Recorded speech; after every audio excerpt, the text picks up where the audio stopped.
자, 오늘 성경 함께 봅니다. 성경 창세기 27장입니다. 창세기 27장 5절부터 29절까지 말씀입니다. 창세기 27장 5절부터 29절까지 말씀. 오늘 우리가 함께 읽을 때는요, 25절서부터 29절 이렇게 같이 읽고 다른 부분은 그때그때 또 읽도록 하겠습니다. 자, 25절서부터 29절 같이 읽습니다. 이삭이 이르되 내게로 가져오라. 내 아들이 사냥한 고기를 먹고 내 마음껏 내게 축복하리라.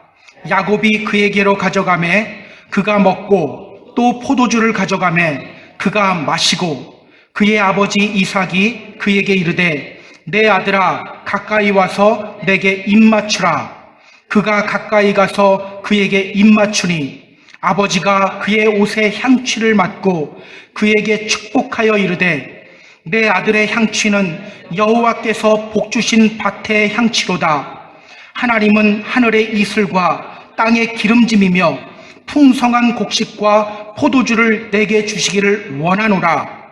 만민이 너를 섬기고 열국이 내게 굴복하리니 내가 형제들의 주가 되고 내 어머니의 아들들이 내게 굴복하며 너를 저주하는 자는 저주를 받고 너를 축복하는 자는 복을 받기를 원하노라. 아멘. 자, 지난주에 우리는요, 이삭이 큰아들 에서만 축복하려고 하는 장면을 살펴봤어요. 성경은 당시 이삭의 상태를 이렇게 설명해요.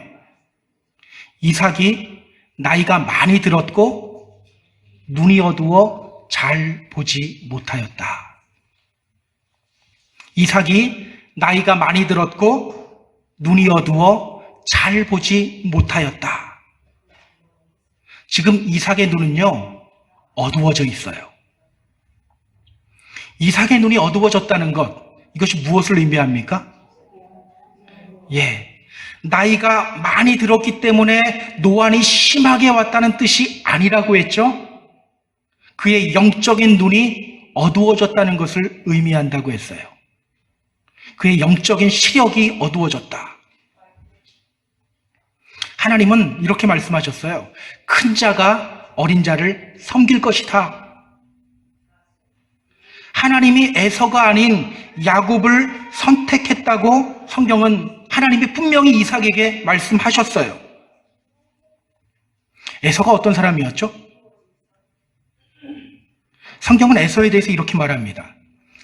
에서가 장자의 명분을 가볍게 여김이었더라. 에서는 장자의 명분을 가볍게 여기는 사람이었어요. 쉽게 말해서 하나님의 소유, 하나님의 것이 되는 것을 경멸하는 사람이었어요. 에서는 또 어떤 사람이었죠? 성경은 또 그에 대해서 이렇게 말합니다. 에서가 40세에 해쪽 속 부에리의 딸 유딧과 해쪽 속 엘론의 딸 바스맛을 아내로 맞이하였더니 그들이 이삭과 리브가의 마음에 근심이 되었더라. 하나님은요, 당신의 백성들이 가나안 족속과 결혼하는 것을 원하지 않으셨어요.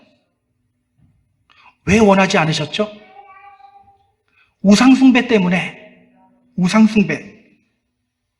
당신의 백성들이 가나안 족속들에게 행해야 할 것들을 분명히 말씀해 주셨어요.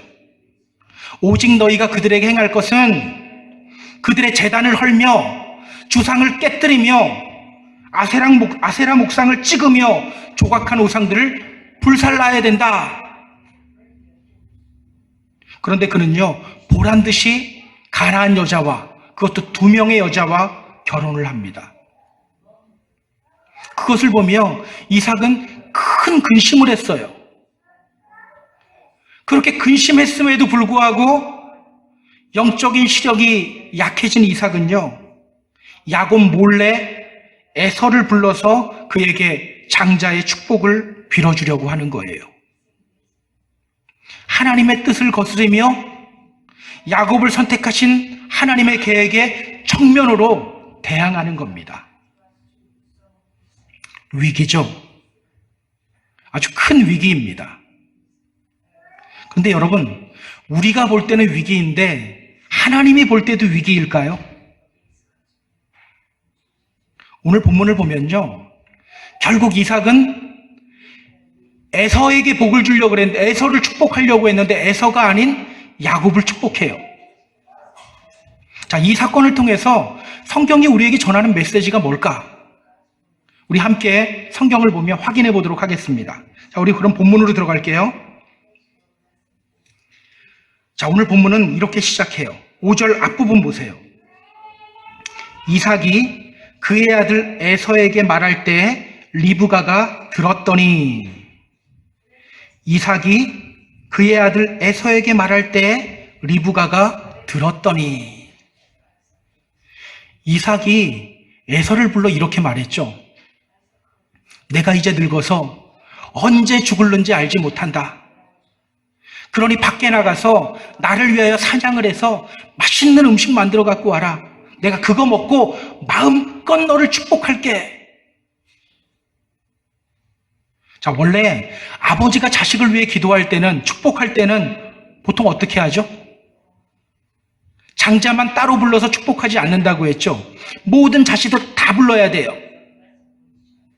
그리고 보통 그 축복하는 시기를 언제로 잡는다고 했죠? 아버지가 돌아가신 나이에서 10년 전으로 잡아요. 지금 이삭은요 137세예요. 아직 43년을 더 살아야 돼요. 그런데 지금 이삭은요 에서만 불러서 말하고 있는 거예요. 내가 이제 늙어서 언제 죽을지 알지 못한다. 그러니 밖에 나가서 나를 위하여 사냥을 해서 내가 좋아하는 맛있는 음식을 만들어라. 내가 그거 먹고 너를 마음껏 축복해 줄게. 야곱은 축복하지 않으려고 하는 거예요. 그러니까 지금 이삭은요 다른 사람들 몰래 비밀 작전을 개시하고 있는 겁니다. 자, 그런데 그 비밀 작전 계획을 누가 들어요? 그의 아내 리브가가 듣습니다. 비밀 작전인데 그 계획을 리브가가 들어요. 예수님이 말씀하셨죠. 감추인 것이 드러나지 않을 것이 없고 숨긴 것이 알려지지 않을 것이 없나니 이러므로 너희가 어두운 데서 말한 모든 것이 광명한 데서 들리고 너희가 골방에서 귀에 대고 말한 것이 지붕에서 전파되리라. 여러분, 세상에 비밀이 있을까요? 세상에 비밀은 없는 법이에요. 언제고 다 드러납니다. 지금 이 이삭의 부정한 계획이 아내 리브가에게 발각되고 있는 거예요. 여러분, 이때 리브가의 마음이 어땠을까요? 이때 리브가의 마음이 어땠을까? 저 남편 이삭이 제정신이 아니구나, 이런 생각이 들었을 거예요. 하나님이 분명히 말씀하셨어요. 큰 자가 어린 자를 섬길 것이다. 그리고 그녀는 야곱으로부터 이 말도 들었을 거예요. 어머니, 형이 죽 한 그릇에 자기 장자권 저에게 팔았어요. 이 말도 들었을 거예요. 에서가 해쪽 속 여자 둘을 자기 아내로 맞이했을 때 그녀는 가슴을 치며 안타까워했어요.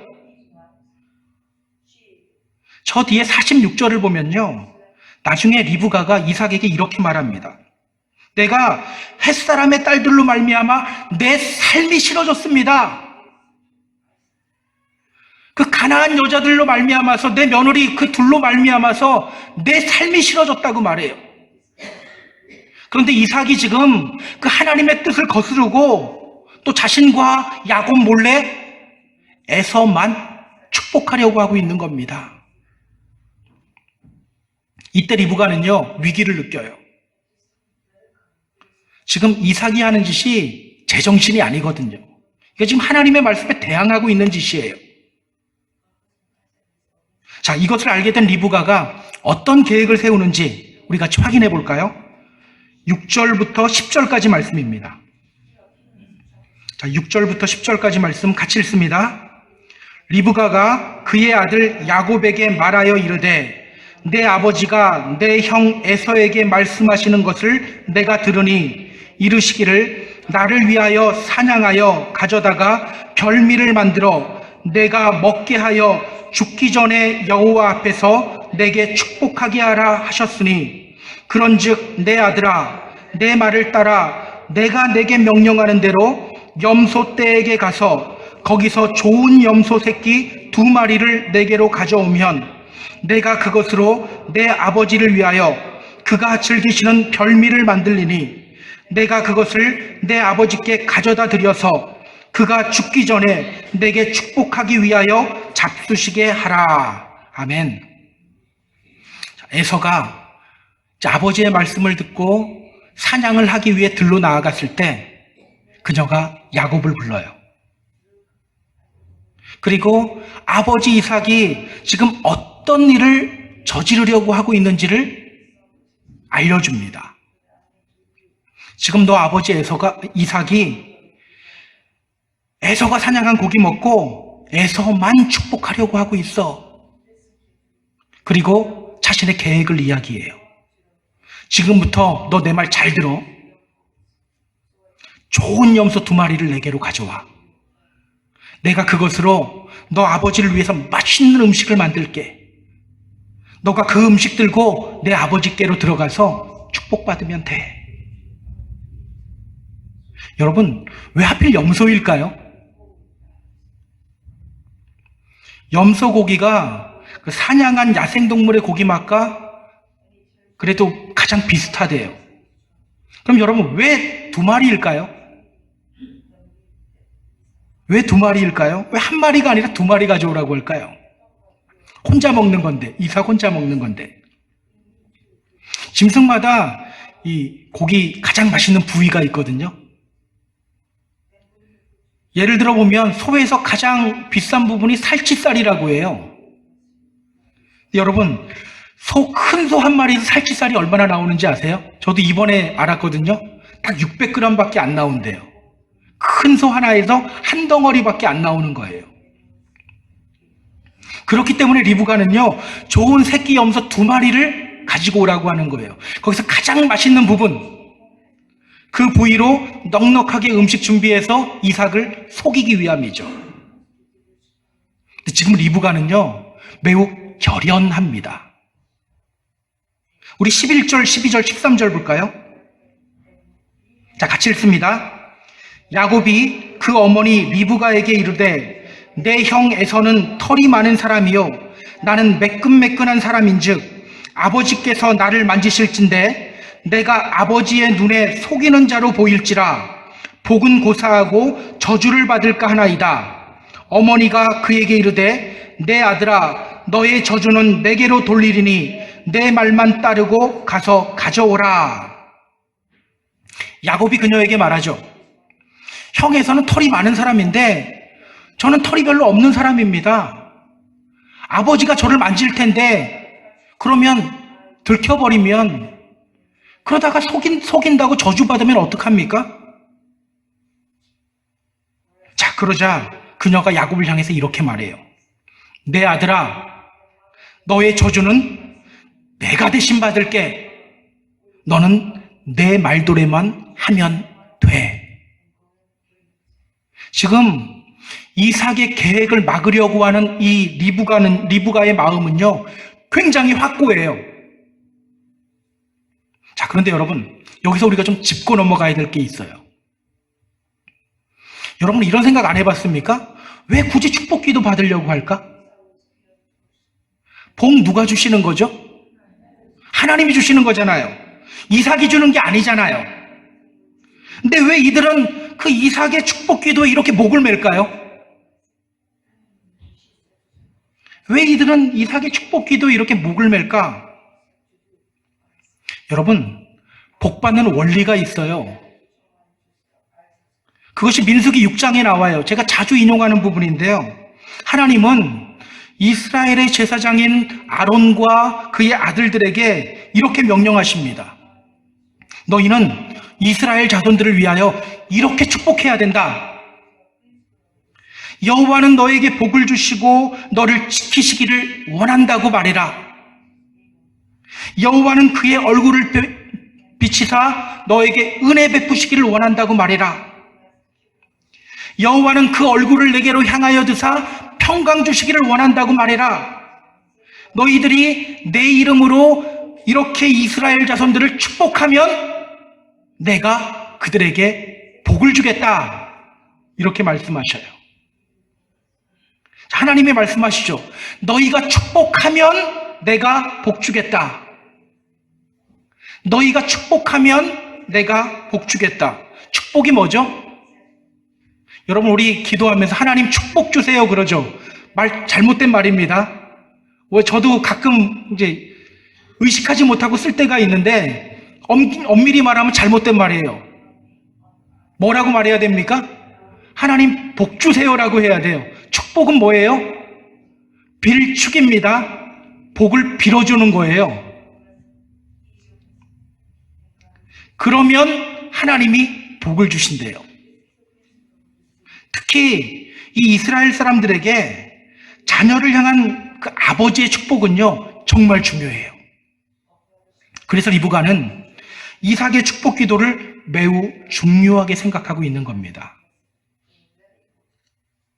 저는 오늘 이삭의 축복을 중요하게 생각하는 이 리브가의 모습이 오늘 우리들에게 시사하는 바가 크다고 생각해요. 요즘 세상은 어떤 세상입니까? 서로 비난하고 저주하는 세상이에요. 요즘 한국에서는 대통령 선거 때문에 그 선거 운동이 한창이죠. 뉴스 보다 보면 기분이 안 좋아질 때가 많아요. 서로 비난하고 저주하기 바빠요. 여러분, 이런 세상에서 우리 믿음의 성도는 어떤 사람들이 되어야 합니까? 다른 사람을 축복하는 믿음의 성도가 되어야 합니다. 다른 사람을 축복해야 돼요. 여러분, 그거 아세요? 그것이 또한 우리가 복받는 비결이에요. 축복 많이 할수록 복도 많이 받아요. 왠지 아세요? 우리 성경 한 군데만 찾아볼까요? 마태복음 10장 11절, 12절, 13절 찾아보세요. 마태복음 10장 11절, 12절, 13절.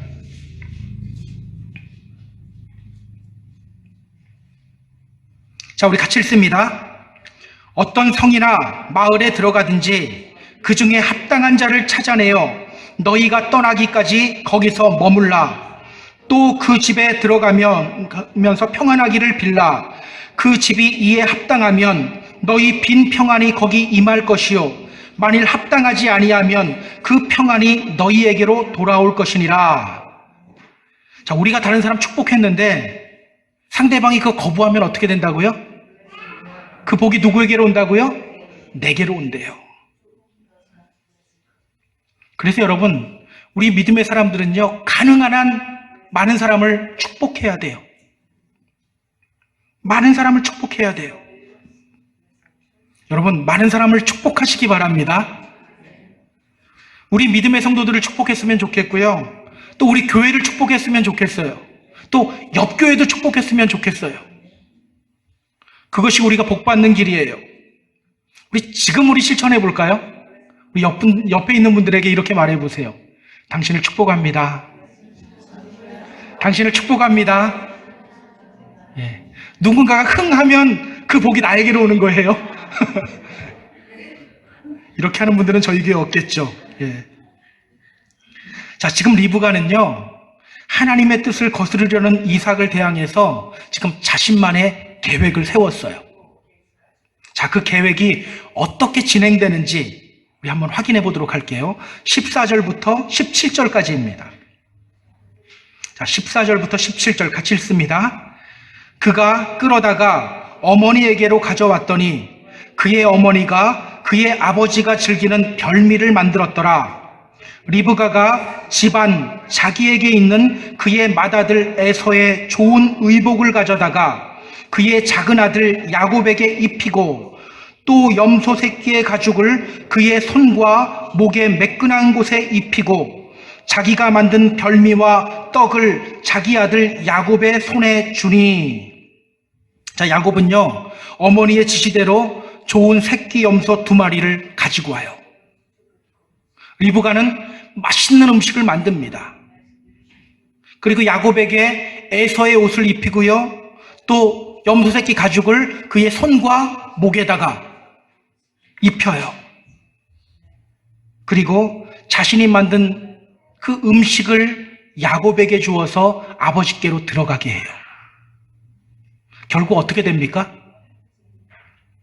이삭은요, 결국 야곱을 축복하게 됩니다.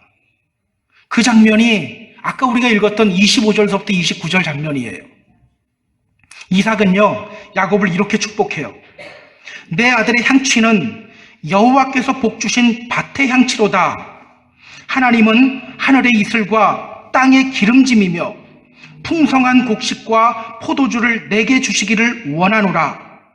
만민이 너를 섬기고 열국이 내게 굴복하리니 내가 형제들의 주가 되고 내 어머니의 아들들이 내게 굴복하며 너를 저주하는 자는 저주를 받고 너를 축복하는 자는 복받기를 원하노라. 자, 이삭은요, 지금 하나님의 약속에 대항해서 야곱이 아닌 에서에게 축복하려고 했는데 지금 그는 에서가 아닌 야곱을 축복하게 된 거예요. 에서에게 축복하려고 했는데 에서가 아닌 지금 야곱을 축복했어요. 자, 그런데 여러분, 여기서부터 중요합니다. 여기서 우리가 아주 조심스럽게 던져야 될 질문이 하나 있어요.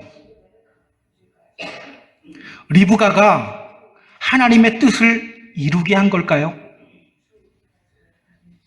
리브가 때문에 하나님의 뜻이 이루어진 걸까요?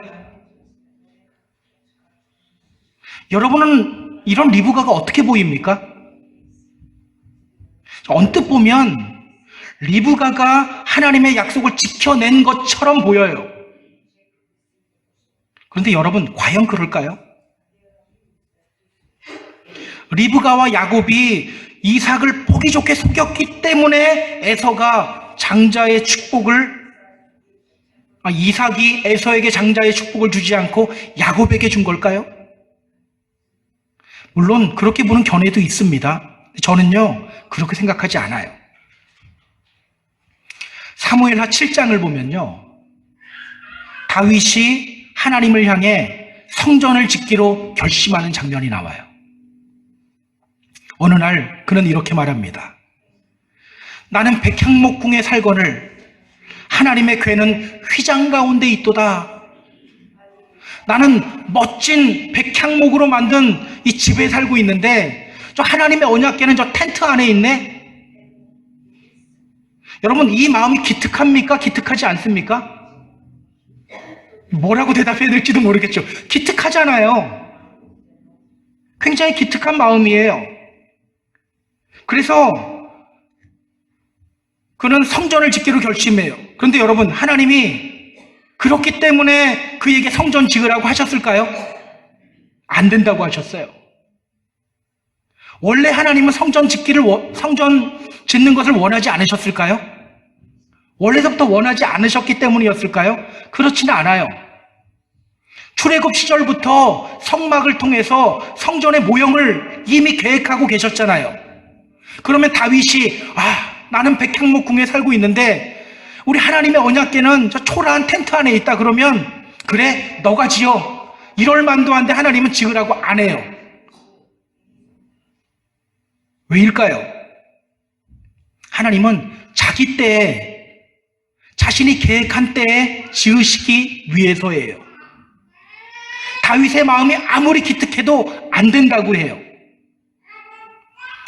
잠언 16장 9절은 말하죠. 사람이 마음으로 자기의 길을 계획할지라도 그 걸음을 인도하시는 이는 여호와시니라. 하나님은 사람에 의해서 좌지우지되지 않아요. 묵묵히 당신의 뜻을 이루시는 분이십니다. 오늘 성경 보세요. 이삭은요, 분명히 이상한 걸 느꼈어요. 야곱이 아버지께로 들어갔을 때 이삭은 뭔가 이상한 걸 느꼈어요. 그래서 이렇게 묻죠. 내가 누구냐? 자신이 에서라고 말하는 야곱에게 그는 또 이렇게 물어요. 너가 어떻게 이같이 속히 잡았느냐? 아무리 생각해도, 저한테 집중하면 됩니다. 아무리 생각해도 에서가 아닌 것 같거든요. 그는 의심하면서 야곱을 만져보기도 해요. 21절에 나오죠. 이삭이 야곱에게 이르되 내 아들아 가까이 오라. 너가 과연 내 아들 에서인지 아닌지 내가 너를 만져보려 하노라. 야곱을 만진 후에도 그는 의심을 지우지 못해요. 그래서 이렇게 말하죠. 음성은 야곱의 음성인데 손은 에서의 손이로다. 또 다시 물어요. 24절에서 또 묻습니다. 너가 참 내 아들 에서냐? 여러분, 이 정도 의심했으면 못 알아차리는 게 이상한 거 아닌가요? 이 못 알아차리는 게 이상한 거예요. 아무리 늙었어도 지금 치매는 아니거든요. 목소리가 완전히 달라요. 어떻게 모를 수 있습니까? 아무리 팔레스틴 지역에 있는 염소털이 사람의 털과 비슷하다고 해도 사람 털과 염소털은 달라요. 어떻게 염소털과 아들 털을 구별하지 못합니까? 나중에 그는요, 아들에게 입을 맞추며 옷에 향취까지 맡아요. 아무리 야곱이 에서의 옷을 입었어도 그 냄새는 완전히 가릴 수가 없어요. 이게 이상한 일이 벌어진 거예요. 그렇게 의심했는데 그랬음에도 불구하고 그는 자기 앞에 있는 사람이 에서가 아닌 야곱이라는 것을 발견하지 못한 거예요. 뭔가 이상하다는 것을 느꼈음에도 불구하고 이건 아닌데 이건 아닌데 이건 아닌데 하면서 축복한 거예요. 여러분, 리브가와 야곱이 속였기 때문에 이삭이 야곱을 축복한 건가요? 아니에요. 하나님이 하신 겁니다. 큰 자가 어린 자를 섬기리라 말씀하신 하나님은 이삭이 방해했지만 그 방해를 뚫고서 야곱을 축복하신 거예요. 기억하세요. 리브가 때문에 이삭이 야곱 축복한 것이 아닙니다. 하나님이 하신 거예요. 우리나라 동요에 이런 노래가 있죠. 기찻길 옆 오막살이 아기아기 잘도 잔다. 여러분, 이 노래가 언제 나온 노래인지 아세요? 1947년에 나온 노래예요. 예전에 한국에는요, 기찻길 옆으로 집들이 그렇게 많았었대요. 한밤중에 기차가 지나갑니다. 그러면 어떤 일이 벌어질까요? 잠자고 있던 개 한 마리가 일어나서 짖기 시작해요. 그러면 그 소리를 듣고 또 다른 개들이 짖기 시작해요. 온 동네 개들이 다 짖기 시작합니다. 여러분, 그렇다고 기차가 멈춰서나요? 아, 깜짝이야! 멈춰섭니까? 기차는 달려요. 묵직하게 그냥 달립니다. 그래서 이런 말이 있죠. 개는 짖어도 기차는 달린다. 기억하세요? 우리 하나님이 바로 이런 분이세요. 어떤 장애물이 있어도 그 장애물을 뚫고 당신의 뜻을 이루시는 분이 바로 우리 하나님이십니다. 아무리 환경이 방해하고 사람이 방해가 해도 그 방해를 뚫고 당신의 뜻을 이루시는 분이 바로 우리 하나님이세요. 여러분, 하나님이 이런 분이라는 게 우리에게 얼마나 큰 은혜가 되는지 아세요? 왜 하나님은 우리 마음을 몰라줘? 이게 아니라 이게 굉장히 은혜가 되는 거예요. 하나님이 이런 분이시기 때문에 우리 포기하지 않는 거예요. 우리가 죄악에서 뒹구는 순간에도 우리를 선택하시고 우리에게 믿음을 선물해 주신 하나님은 절대 우리 포기하지 않고 끝까지 우리를 만들어 가시며 구원의 날에 구원받기 합당한 사람으로 만들어 가시는 거예요. 주님이 우리를 보면서 좌지우지하는 분이었으면 우리 이 자리에 있을 수 있는 분 아무도 없습니다. 이미 다 내침당했어요. 하지만 주님은 주님이 선택하시고 만들어 가시기 때문에 우리가 죄악에서 뒹굴고 있는 순간에도 포기하지 않는 거예요. 그래서 제가 가끔 이런 소리를 해요. 여러분, 죄악 속에서 한번 뒹굴어 보세요. 하나님이 포기하나 포기하지 않나? 하나님 절대 포기하지 않아요. 왜? 우리 하나님은 당신의 뜻을 끝까지 어떻게 하든지 이루시는 분이시거든요. 자, 그렇다면 여러분, 이때 리브가가 했어야 하는 것이 뭐죠? 이때 리브가가 했어야 하는 것이 뭡니까? 오늘 리브가는 이삭을 속였잖아요. 근데 실제로 이때 이 리브가는 뭐 했어야 됐을까요? 자, 잠언 16장 3절은 이렇게 말해요. 너의 행사를 여호와께 맡기라. 그리하면 너가 경영하는 것이 이루어지리라. 그녀는 조용히 기도하며 하나님께 맡겼어야 됐어요. 하나님께 맡겨야 됐어요. 홍해 앞에서 아우성치는 이스라엘 백성들을 향해서 모세가 이렇게 외치죠. 너희는 두려워하지 말고 가만히 서서 오늘 너희를 위하여 행하시는 구원을 보라. 여호와께서 너희를 위하여 싸우시리니 너희는 가만히 있을지니라. 그냥 가만히 하나님의 일하심을 지켜봤어야 됐어요. 여러분, 언뜻 보면 리브가가 하나님의 뜻을 이뤄낸 것처럼 보이지만 사실은요, 엄청난 실수를 저지른 거예요. 그녀의 실수가 뭡니까? 그녀는 하나님의 뜻이 무엇인지를 알았는데요, 아는 것과 별개로 그녀는 자기의 방법대로 자기가 이루려고 했던 거예요. 성경은 말합니다. 너는 마음을 다하여 여호와를 신뢰하고 내 명철을 의지하지 말라. 너는 범사에 그를 인정하라. 그리하면 너의 길을 지도하실 것이다. 성경은 분명히 여호와 하나님을 신뢰하며 자기 지혜에 의지하지 말라고 말해요. 그런데 지금 그녀는 자기 방법대로 일한 거예요. 하나님의 뜻을 이루겠다고는 막 했는데 실제로는 하나님을 인정하지 않고 있는 거예요. 이렇게 일한 결과가 어떻게 나타납니까? 자, 20절 보세요. 20절. 내 아들아, 내가 어떻게 이같이 속히 하였느냐라고 묻는 이삭에게 야곱이 거짓말을 해요. 어떤 거짓말을 하죠? 아버지의 하나님 여호와께서 나로 순조롭게 만나게 하셨음이니이다. 사냥하다 보니까 좀 일찍 잡혔네요. 이게 아니죠. 이게 그냥 거짓말이 아니에요. 누구 이름으로 거짓말합니까? 하나님의 이름으로 거짓말해요. 지금 하나님의 뜻을 이루기 위해 뭔가를 벌리고 있는데 야곱은 하나님의 이름으로 거짓말하고 있어요. 이게 말도 안 되죠. 교회 건물 짓는다고 부동산 투기하는 것과 똑같은 거예요. 여러분, 또 어떤 결과가 일어납니까? 41절 한번 보세요. 저 뒤에 41절. 그의 아버지가 야곱에게 축복한 그 축복으로 말미암아 에서가 야곱을 미워하며 심중에 이르기를 아버지를 곡할 때가 가까웠은즉 내가 내 아우 야곱을 죽이리라 하였더니, 형 에서는요 동생 야곱을 죽이려고 해요.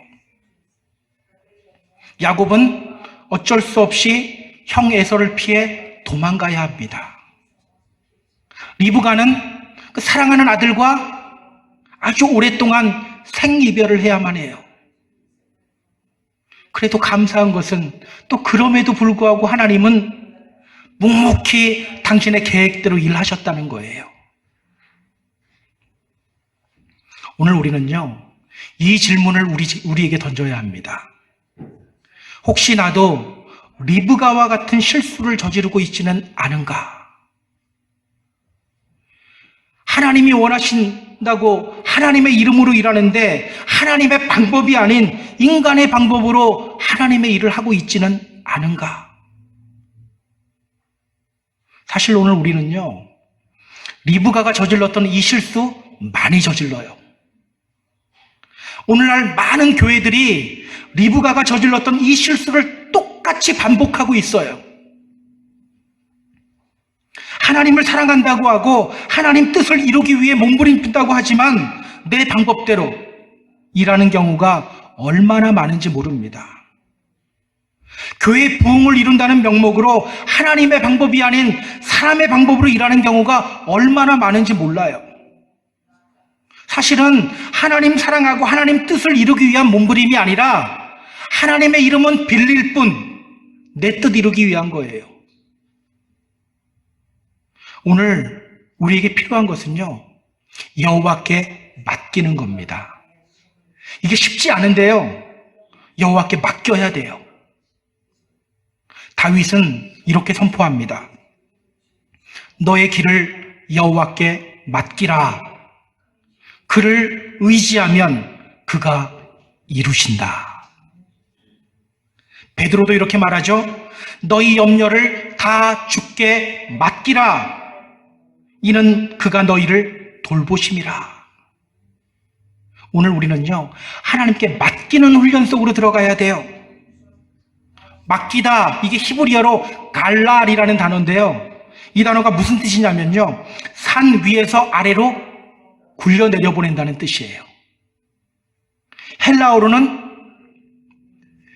에피리프토라는 단어인데요, 이 말은 던져버린다라는 거예요.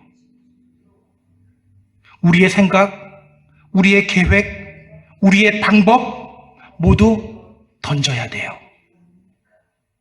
힘껏 던져야 돼요. 왜? 고린도전서 1장 25절은 말하죠. 하나님의 어리석음이 사람보다 지혜롭고 하나님의 약하심이 사람보다 강하니라. 저는 오늘 우리가 하나님께 맡기는 믿음의 성도가 되었으면 좋겠어요.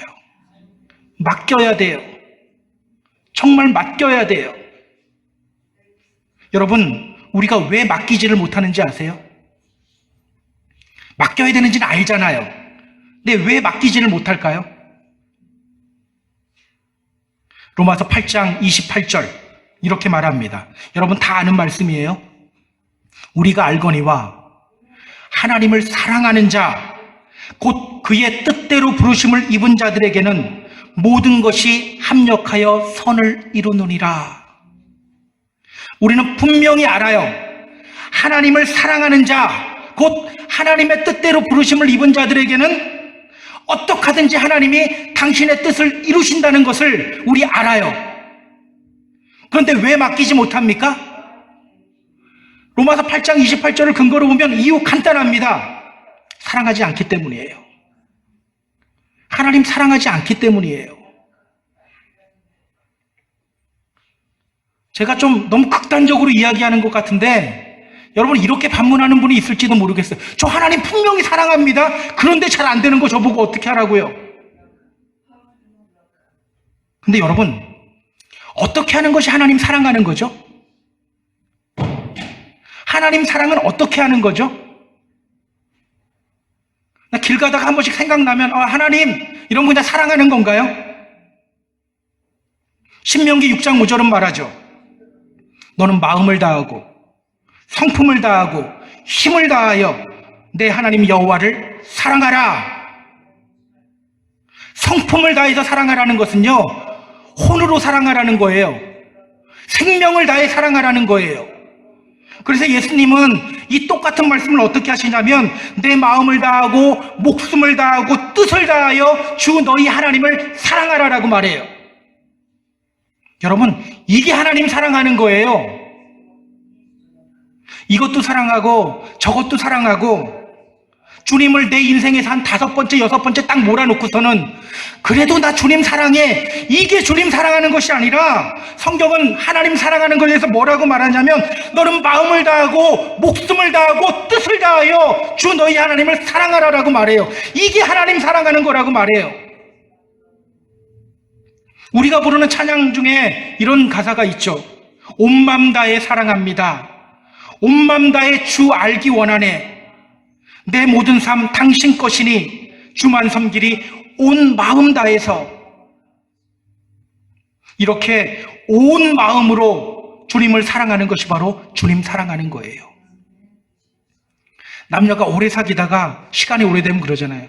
너 나 사랑해? 왜 그렇게 사랑합니까? 불같이 사랑하지 않기 때문이잖아요. 주님 사랑하는 것은요, 불같이 사랑해야 되는 거예요. 가끔 생각날 때 한 번씩 하나님 하는 게 아니라 정말 마음을 다해서 사랑해야 되는 거예요. 그게 주님 사랑하는 거라고 성경은 분명히 이야기합니다. 그때 우리는요, 주님께 맡길 수 있어요. 왜? 사랑하기 때문에 맡길 수 있는 거예요. 내 계획과 내 생각과 일하는 방법까지 다 주님께 맡길 수 있게 됩니다. 그때 우리는 모든 것을 합력하여 선을 이루시는 하나님을 경험하게 되는 거예요. 기쁨과 평화를 누리게 되는 거예요. 저는 우리가 이런 복된 경험을 하는 믿음의 성도가 되기를 주님의 이름으로 소망합니다. 이제 말씀을 정리할게요. 우리 사랑하는 펜사콜라 한인교회 성도 여러분 하나님 사랑하십니까? 정말 하나님을 사랑하십니까?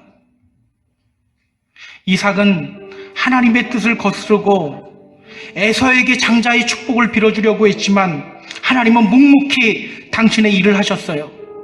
그 하나님은 오늘도 우리를 위해 묵묵히 일하시고 계십니다. 그 하나님을 사랑하시기 바랍니다. 무엇보다도 뜨겁게 하나님을 사랑하시기 바랍니다. 여러분의 생각과 계획, 일하는 방법까지 다 맡기게 될 거예요. 모든 것을 합력하여 선을 이루시는 하나님을 경험하게 될 거예요.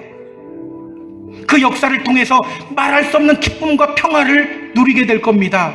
그 역사를 통해서 우리 믿음이 더욱더 깊어지게 될 겁니다. 이런 복된 경험하게 되는 저와 여러분 다 되기를 주님의 이름으로 축복합니다. 축복합니다.